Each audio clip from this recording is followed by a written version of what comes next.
दोस्तों नमस्कार। ऐसे हालात तो कभी नहीं थे। भारत की पहचान भारत के संविधान में दर्ज है और उसी संविधान के आश्रय यह देश चलता है। वो संविधान इस देश में नागरिकों को अगर एक समान अधिकार देता है तो उसके जरिए वह इस देश में कानून के राज को भी लागू करवाता है। इसीलिए इस देश में कोई नेता हो, कोई मंत्री हो, कोई मुख्यमंत्री हो, कोई प्रधानमंत्री हो, कोई राष्ट्रपति हो, हर कोई शपथ संविधान की लेता है और संविधान की रक्षा करने के लिए, संविधान की व्याख्या करने के लिए सुप्रीम कोर्ट की मौजूदगी है। सुप्रीम कोर्ट के भीतर आया हुआ हर मुकदमा संविधान के अनुसार ही चलता है और संविधान की सही व्याख्या कैसे होनी चाहिए, सुप्रीम कोर्ट का यही तो काम है। और उस सुप्रीम कोर्ट में जजों की कतार में सबसे आगे भारत के मुख्य न्यायाधीश चीफ जस्टिस ऑफ इंडिया होते हैं। लेकिन क्या यह कल्पना कभी किसी ने की होगी जो घटना आज घट गई? क्या किसी ने वाकई सोचा होगा इस देश के भीतर, वह भी सुप्रीम कोर्ट के भीतर, और वह भी सुप्रीम कोर्ट में देश के मुख्य न्यायाधीश पर कोई वकील जूता उछाल देगा और उसके बाद वो नारा लगाने लगेगा उसी सुप्रीम कोर्ट के भीतर यह कहते हुए कि सनातन का अपमान नहीं सहेगा हिंदुस्तान? तो क्या संविधान मायने नहीं रखता है?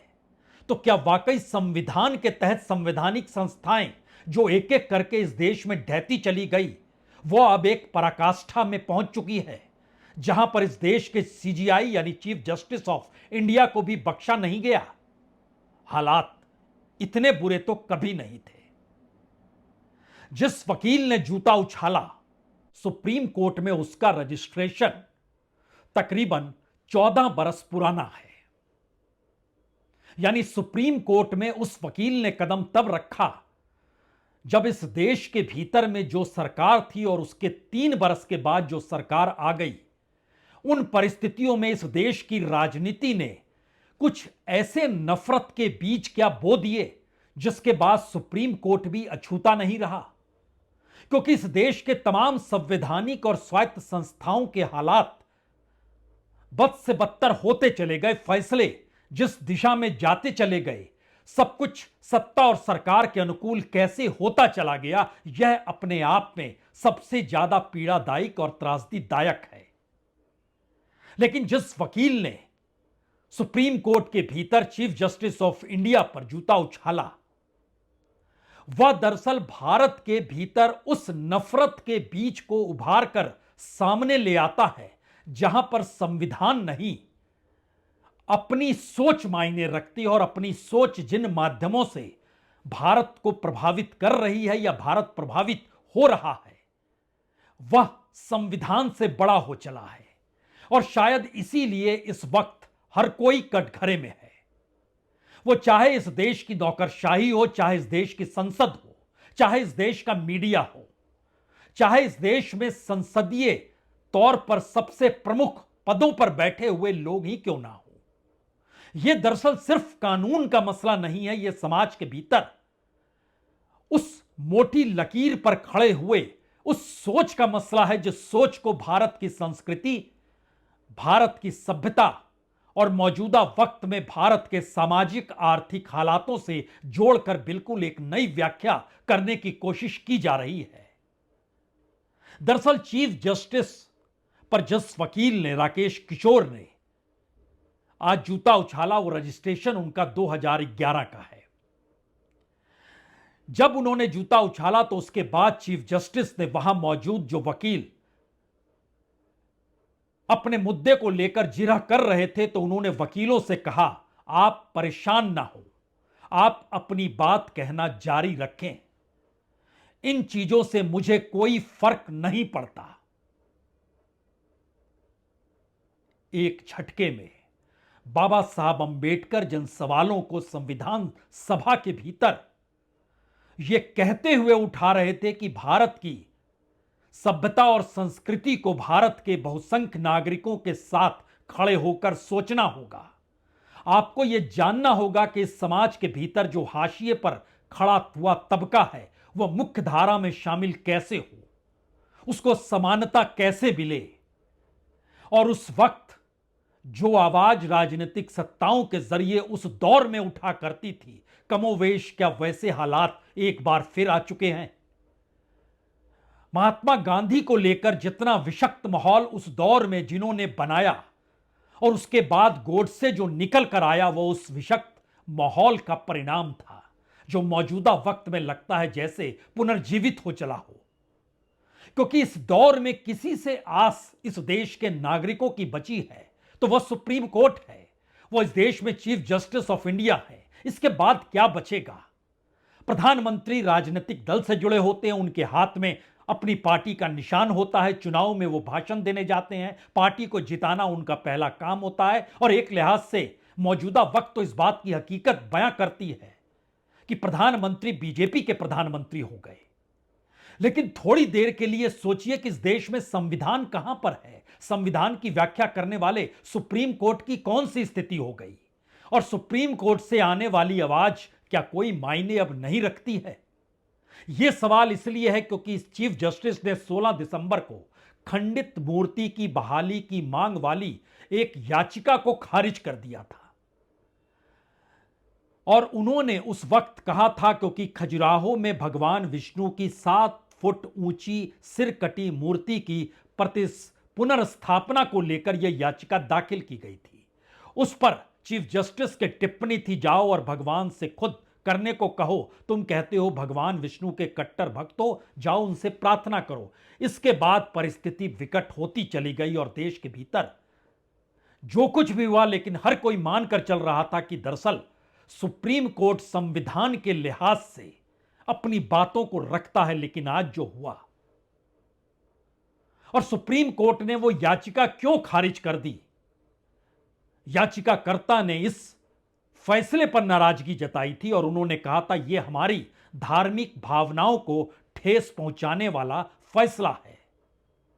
और तब कोर्ट ने कहा था कि प्रतिमा जिस स्थिति में है उसी में रहेगी, भक्तों को पूजा करनी है तो वो दूसरे मंदिर जा सकते हैं। लेकिन इस पूरी प्रक्रिया और इस पूरे मुद्दे को लेकर जो बहस और चर्चा हुई, उसमें याचिकाकर्ता ने यह दावा कर दिया था कि दरअसल यह मूर्ति मुगलों के आक्रमण के दौरान खंडित हो गई थी और तब से यह इसी हालात में है। इसीलिए श्रद्धालुओं के पूजा करने के अधिकार की रक्षा करने और मंदिर की पवित्रता को पुनर्जीवित करने के लिए सुप्रीम कोर्ट खुद इस मामले में हस्तक्षेप करे। इसके बाद जिस तरीके से विरोध हुआ, उसके बाद सीजीआई ने सफाई भी दी थी और बीआर गवई ने कहा था, जो चीफ जस्टिस ऑफ इंडिया है, कि मेरी टिप्पणी को सोशल मीडिया पर गलत तरीके से दिखाया गया, मैं सभी धर्मों का सम्मान करता हूं। और बेंच में उस वक्त जो शामिल थे जस्टिस के विनोद चंद्रन ने सोशल मीडिया को एंटी सोशल मीडिया भी कहा था और उन्होंने कहा था ऑनलाइन किस तरीके से गलत दिखाया गया। लेकिन बात अब उसके आगे की है। महत्वपूर्ण यह है कि इस दौर में सुप्रीम कोर्ट ने जिन मुद्दों को लेकर जिन बातों का जिक्र किया, वो जरा सी भी याचिकाकर्ता जो सामने आकर खड़े हुए और उन्हें लगता रहा कि सत्ता उनके साथ खड़ी हो जाएगी तो फिर उनकी हर याचिका मान्य होगी, ऐसी ही परिस्थिति इस देश के भीतर अलग अलग मुद्दों को लेकर आई। चाहे वो सीबीआई हो, वो ईडी हो, वो बुलडोजर का मामला ही क्यों ना हो, वो धार्मिक स्थलों को लेकर जो सर्वे था उसको लेकर ही क्यों ना हो, तमाम परिस्थितियों में बार बार इस बात का जिक्र किया गया कि सुप्रीम कोर्ट के फैसले और सुप्रीम कोर्ट की व्याख्या गलत है। जहां पर फैसले थे वहां पर जिसने भी विरोध किया खुलकर किया। और यह परिस्थिति भारत के भीतर पहली बार इस तर्ज पर आकर खड़ी हो गई जहां पर सुप्रीम कोर्ट में मौजूद चीफ जस्टिस की मां को निमंत्रण दिया था राष्ट्रीय स्वयंसेवक संघ की अमरावती शाखा ने। और उनकी माता ने बहुत साफ तौर पर कहा था कि वह हिंदू धर्म नहीं मानती हैं, वो बाबा साहब अंबेडकर का धर्म मानती हैं। बाबा साहब अंबेडकर किसी धर्म के साथ नहीं थे, इसीलिए उन्होंने धम्म परिवर्तन दिवस 1956 में मनाया था। यह एक पूरी प्रक्रिया है भारत के भीतर की। और सवाल यह है कि 1947 या 1956 उन तमाम परिस्थितियों को परखते परखते अगर मौजूदा वक्त में आप आकर खड़े होंगे तो सबसे बड़ी बात यही निकल कर आएगी, क्या इस देश को संविधान के हिसाब से चलाया जा रहा है या संविधान को अपने सत्ता की सहूलियत के लिहाज से परिभाषित करने की कोशिश की जा रही है, जिसकी एक पराकाष्ठा सुप्रीम कोर्ट के भीतर चीफ जस्टिस पर जूता उछालकर नजर आने लगी। ऐसी परिस्थिति इस देश के भीतर कभी नहीं रही तो अभी क्यों हो गई, यह सवाल इस देश के भीतर तमाम संवैधानिक संस्थान और स्वायत्त संस्थानों की भूमिका को लेकर इस देश में लोकतंत्र की रक्षा करने वाली चुनाव आयोग तक को आप खड़ा कर सकते हैं और यह सवाल कर सकते हैं, जो परिस्थिति इससे पहले कभी नहीं आई वो इसी दौर में क्यों आ रही है। इसी दौर में राजनीतिक सत्ता के अनुकूल नौकरशाही की नियुक्ति क्यों होती है। इसी दौर में इस देश के संवैधानिक संस्थान सत्ता के लिए ही तमाम फैसलों की दिशा में क्यों बढ़ते हैं। और बात तो चुनाव आयोग तक आ गई तो बचा क्या। यानी इस देश के भीतर एक एक पद को आप देखते चले जाइए और उसके बाद जरा परखने की कोशिश कीजिए। आखिरी पायदान पर भारत का सुप्रीम कोर्ट ही नजर आएगा, जहां से न्याय और एक उम्मीद की लहर आपको दिखाई देगी, क्योंकि यह देश संविधान से चलता है और संविधान में दर्ज हर चीज जो इस संविधान में दर्ज है, इसके भीतर लिखे हुए हर शब्दों में व्यक्ति को जो अधिकार दिए गए हैं, उन अधिकारों की धज्जियां जिस तर्ज पर उड़ाई गई, उसको लेकर इस देश की राजनीति में पहली बार राजनीतिक मुद्दा ही यह संविधान बन गया। तो क्या वाकई इस देश के भीतर अब लोकतंत्र है या नहीं है, संविधान की मौजूदगी कितनी व्यापक है या कितनी संकीर्ण की जा चुकी है। और राजनीतिक मुद्दा अगर देश का संविधान बन जाए तो सुप्रीम कोर्ट भी कहां और कैसे बचेगा क्या। आज उसी परिस्थिति को इस देश ने पहली बार देख लिया और चीफ जस्टिस को कहना पड़ा कार्रवाई चलती रहनी चाहिए, मैं डरता नहीं हूं। शायद ये शब्द भी ताकत इस देश को दे सकते हो, लेकिन सवाल फिर वहीं पर है।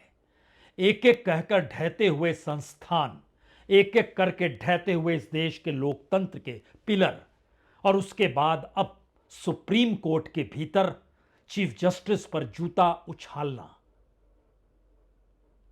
यह कल्पना इस देश में कभी किसी ने आजाद भारत में की ही नहीं होगी। सब कुछ आंखों के सामने है।